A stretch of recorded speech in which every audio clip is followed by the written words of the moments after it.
Very good morning to you all. आज के इस वीडियो में हम लोग यूनानी सिस्टम ऑफ मेडिसिन की एक बहुत ही मशहूर दवा खमीरा आबरेशम सादा के बारे में बात करेंगे।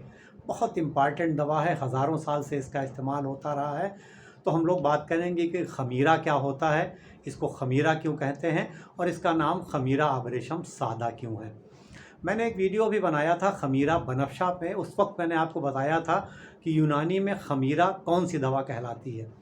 देखिए, जिन दवाओं को हम खमीरा बनाते हैं, उन दवाओं को, एक दवा हो या बहुत सी दवा हो, उसको क्या करते हैं कि दवा का जो प्रोपोर्शन है, जितनी दवाएं हैं उसके अकॉर्डिंगली एक फ़िक्स अमाउंट होता है, उतना पानी लेते हैं और उस दवा को रात भर पानी में भिगो देते हैं।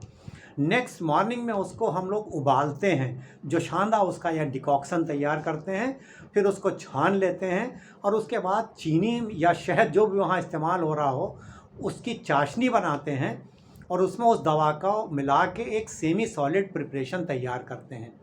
जब ये सेमी सॉलिड प्रिपरेशन तैयार हो जाता है तो इसको आग से उतार लेते हैं और इसको खूब घोंटते हैं। तो घोंटते घोंटते ये दवा थोड़ी फूल जाती है, खमीर जैसी दिखने लगती है, इसलिए इसे खमीरा कहते हैं। जब दवा घोंटते घोंटते एयर के कांटेक्ट में आती है तो थोड़ा सा वाइटिश अपीयरेंस आता है इसका और ये खमीर जैसी दिखती है, इसलिए इसे खमीरा कहते हैं। आबरेशम इसलिए कहते हैं इसको कि इसमें बहुत सी दवाएं पड़ती हैं, लेकिन जो मेन दवा है वो है आबरेशम। सिल्क कोकून कहते हैं। रेशम का जो कीड़ा होता है, ये एनिमल ओरिजिन की दवा है। जो रेशम का कीड़ा होता है वो अपनी लार से अपने चारों तरफ एक कवरिंग बनाता है और वो कवरिंग जो है वो सिल्क कोकून कहलाती है और इसका साइंटिफिक नाम है बॉम्बिक्स मोरी। आबरेशम कहते हैं। तो यूनानी सिस्टम ऑफ मेडिसिन में जब हम आबरेशम का इस्तेमाल करते हैं तो हमेशा लिखते हैं आबरेशम खाम मुकर्रस। आबरेशम का मतलब हुआ वो कवरिंग जो सिल्क का कीड़ा अपने चारों तरफ बना रहा है। खाम का मतलब है कच्चा, यानी वो पुख्ता नहीं होता, सॉलिड नहीं होता है। और मुकर्रस का मतलब होता है उससे हम कैंची से काट के इस्तेमाल करते हैं।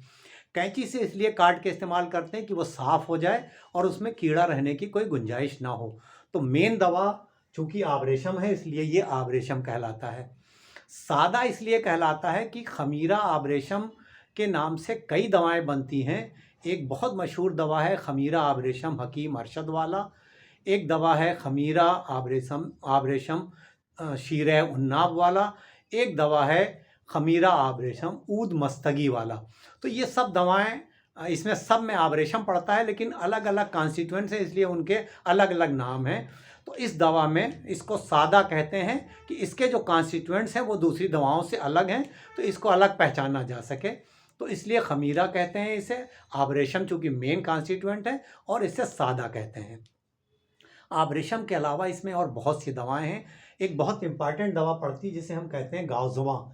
इंग्लिश में बोरेज कहलाता है, काउस टंग भी कहलाती है ये। इस दवा के जो पत्ते होते हैं, ये जो है प्लांट ओरिजिन है, प्लांट है।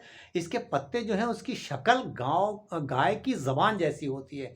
काउस टंग इसीलिए कहलाता है, इसीलिए गाँव ज़बान कहलाता है, गाय की ज़बान जैसी।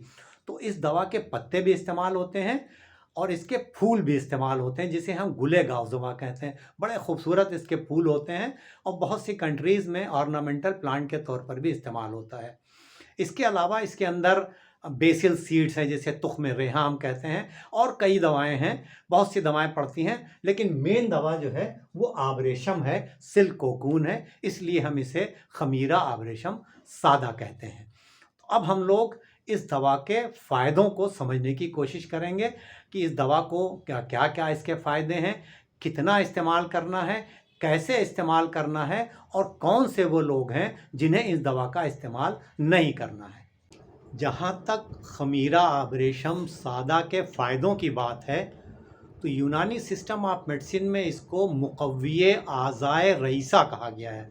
यानी जो हमारे वाइटल आर्गन्स हैं उनके लिए ये टॉनिक का काम करती है।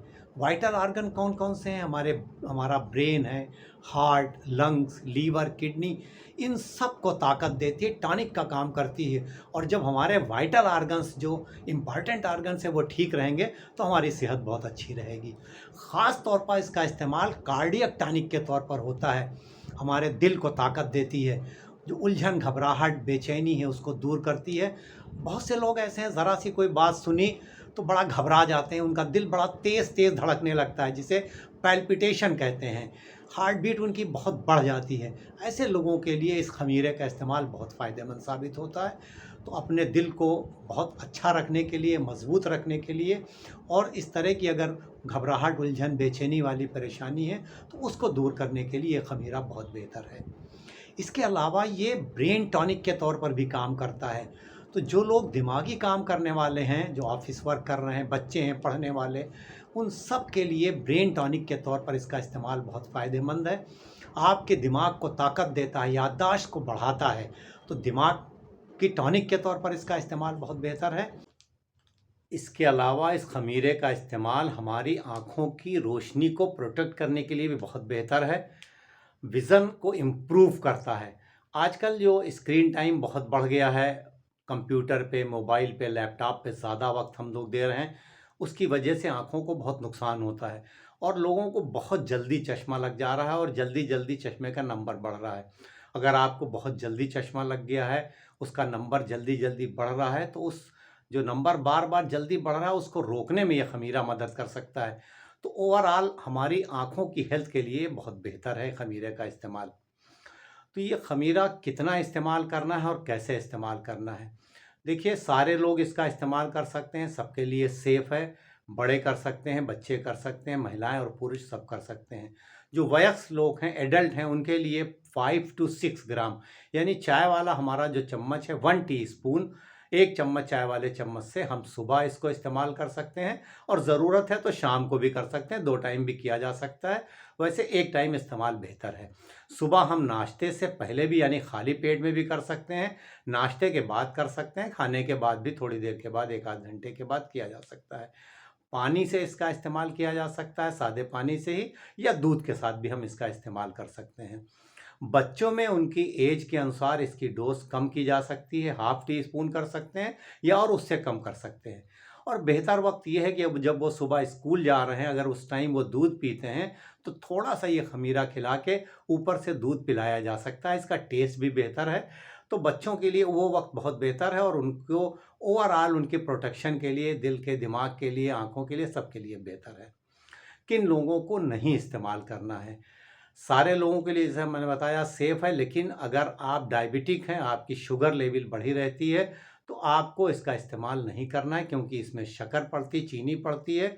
और आपको अगर दवा के बाद, आप दवा ले रहे हैं, डायबिटिक हैं और आपका शुगर लेवल कंट्रोल में है, तब भी आप बगैर अपने डॉक्टर के सलाह के इस दवा का इस्तेमाल ना करें। बाकी सारे लोग इस्तेमाल कर सकते हैं। जो कंडीशन हम लोगों ने डिस्कस की, कि अगर आपका दिल कमज़ोर है, बहुत आप घबरा जा रहे हैं, जल्दी पैल्पिटेशन होने लग रहा है, अपनी दिमाग की सेहत के लिए, आँखों की बेहतरी के लिए और अपने वाइटल आर्गन्स को, जो शरीर के इम्पॉर्टेंट आर्गन्स हैं, उनकी ताकत के लिए एज अ जनरल टॉनिक भी इसका इस्तेमाल ज़रूर किया जा सकता है। यूनानी की क्लासिकल दवा है। यूनानी दवा बनाने वाली तमाम छोटी बड़ी कंपनियां इसको बनाती हैं। तो ये आपको अपने आसपास यूनानी और आयुर्वेदिक मेडिकल स्टोर्स पर बहुत आसानी से मिल जाती है और ऑनलाइन भी अवेलेबल रहती है। तो आप यूनानी की इस लाजवाब दवा का इस्तेमाल ज़रूर करिए और अपने एक्सपीरियंस हमारे साथ ज़रूर शेयर करिए। आज के इस वीडियो में बस इतना ही। मैं डॉक्टर खालिद सिद्दीकी आपसे इजाज़त चाहता हूं, इस उम्मीद के साथ कि इंशाअल्लाह जल्द मुलाकात होगी किसी नए टॉपिक के साथ। तब तक के लिए हंसते रहिए, मुस्कुराते रहिए, खुश रहिए, एक्टिव रहिए और एक दूसरे के लिए दुआ ज़रूर करते रहिए।